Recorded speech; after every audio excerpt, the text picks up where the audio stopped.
Akkam jirtu dhaggeeffattoota oduu dhugaa. Fuulli YouTube kun fuula YouTube oduu dhugaa jedhu kan oduu ho'aadhaa fi yeroo isaa eeggate kan irratti isiniif dhiyeessinu akka ta'e beekama.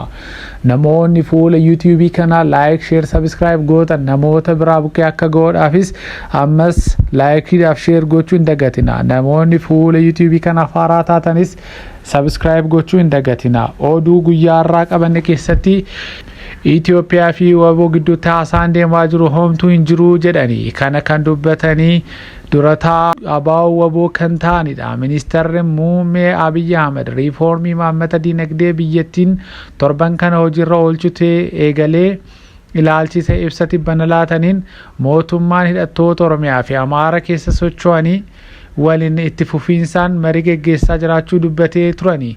Marii mootummaan hidhattoota faannoo fi waraana bilisummaa Oromoo yookiin waboo kan isaan shanee jedhanii waamanii waliin taasisan irratti rakkoo kan ta'e garween hidhattoota maqaa tokkoon socho'an gidduu tokkummaan jiraachuu dhabuu akka ta'es dubbatanii turani. Waboon ibsa har'a baaseen marii ammatti geggeeffamaa jiru akka hin jirre ibsuun haa ta'u malee mariif qophaa'oo akka ta'anis mirkaneessanii jiru. Waboon yoomillee gaaffii uummata keenya otoo hin sharafin haasawaa rakkoo hundee furuu danda'uuf qophiidha jedhanii ibsanii. Walitti bu'iinsa waggoota shanii oliidhaaf Oromiyaa keessatti gaaga'ama guddaa geggeessaa jiru furuuf marii mootummaa Itoophiyaa fi waboo gidduutti marsaan lammataa Taanzaaniyaatti geggeeffamee waliigaltee malee xumuramuun isaanii yaadatama. Marii kanaadhaafis durataa waboo Kumsaa Dirribaa yookiin Jaal Marroon gara Taanzaaniyaa imalanii mootummaa Itoophiyaa wajjiniin akka mari'ataa turanis hin beekama. Oduu gara biraatiin Tigraayitti mootummaa yeroo waraana booddee hundeeffame hojii isaa hojjechuu dhaabe keessa jirraa jedhani. Kana kan dubbatan Geetaachoo Raddaadha. Adoolessa 25-26-2016tti waltajjii mata duree hooggansa siyaasaa Tigraay jedhuun magaalaa guddittii Tigraay Maqalee keessatti geggeeffamaa jiru irratti pirezidaantiin naannichaa obbo Geetaachoo Raddaan argamuun haasawaa taasisaniin Tigraay keessatti olaantummaa yaadaa jiraachuu hin danda'u. Garaagarummaa keenya karaa qaroominaa hiikuu malee filannoo biraa hin jiru jedhanii dubbatanii. Uummanni Tigraay jaarraa hedduudhaa fi abbaa qaroominaa akka ta'een beekama. Qaroomina addunyaadhaaf baasee kanas ofiisaatiitti fayyadamuu qabaa jedhanii dubbatanii. Yookiin naannoo keessa jiru keessatti dhaloonni waraanaaf seenee muddamaaf saaxilamee tureeraa jedhaniiru. Uummanni waraana baay'ee sukkanneessaa fi dhiigaan dhangala'ee keessatti gaaffiin ka'ee jiraachuu isaa mirkaneessuun nagaa fira qabeessaa ta'e argate malee mootummaa waraana booddee hundeeffamee dandeettii hojii isaa hojjechuu dhaabee keessa jira jedhanii dubbatanii. Garaagarummaa siyaasaa keenyaa karaa qaroominaan hiikuun uummata keenya waraanaan akka malee miidhamee hoogganuun nurraa eegamaa jedhanii dubbatanii jiru. Ministeerri muummee Abiy Ahmed akka jedhanitti mootummaan namoota miindaa xiqqaa argataniif daballi miindaa parsantaa 300 dabaleeraa jedhani. Ministeerri muummee Abiy Ahmed ibsa kaleessa laatan irratti daballi miindaa hojjetoota mootummaa birrii 1,500 kaffalamee fi akka ta'e ibsa kaleessa kennanii ibsanii jiru.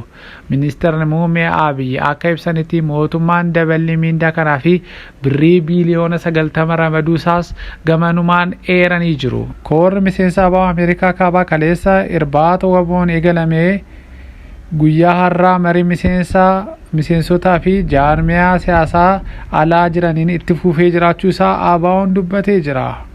Oduu gara biraatiin naannoo Oromiyaatti bara 2016tti namoonni miiliyoona 5.3 dhibee busaan qoratamanii keessaa namoonni miiliyoona 2 ol dhibichaan qabamuun biiroon fayyaa naannoo Oromiyaa beeksisee jira. Hawaasni tajaajila fayyaa baasii guddaadhaaf osoo hin saaxilamin inshuraansii fayyaa hawaasaa tajaajila bilisaa fi tajaajila bal'aa tasaa muddatuu fi argachuuf ture. Hoogganaa itti aanaa biiroo fayyaa Oromiyaa Dr. Tasfaayee Kibabawoon ibsanii jiru. Dhibeen gifiraa talaalliin kan to'atamu ta'uu isaatiin godinaalee Oromiyaa 20 keessatti argamuu fi aanaalee 164 keessa to'atamuun eeranii jiru. Talaalliin gifiraas marsaa tokkoffaa aanaalee 19f kan kenname yeroo ta'u marsaa lammaffaan immoo aanaalee 20 keessatti kennamee jiraachuu isaas ibsanii jiru. Weerarri dhibee busaa sababii guddaa jijjiirama qilleensaa, hanqina faayinaansii, jijjiirama gosa bookee busaa fi rakkoo nama tolchee ta'uun Dr. Tasfaayeen himanii jiru.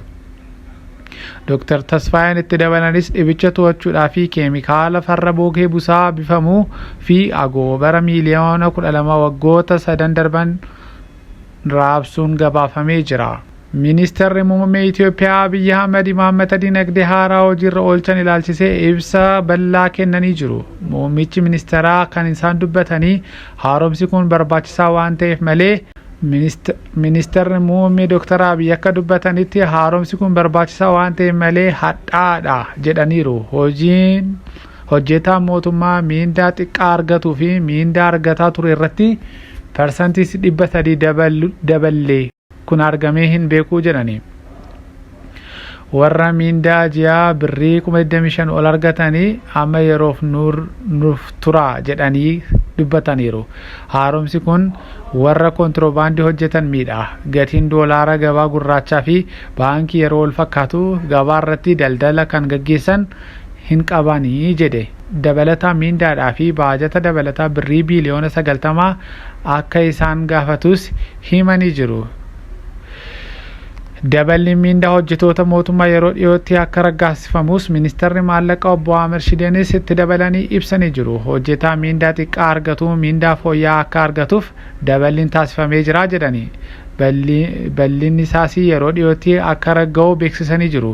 Deeggarsi dhaabbilee idila addunyaa irraa argamu keessaa tokko bifa daballi miindaa yookiin deeggarsaa akka oolu hubachiisanii jiru.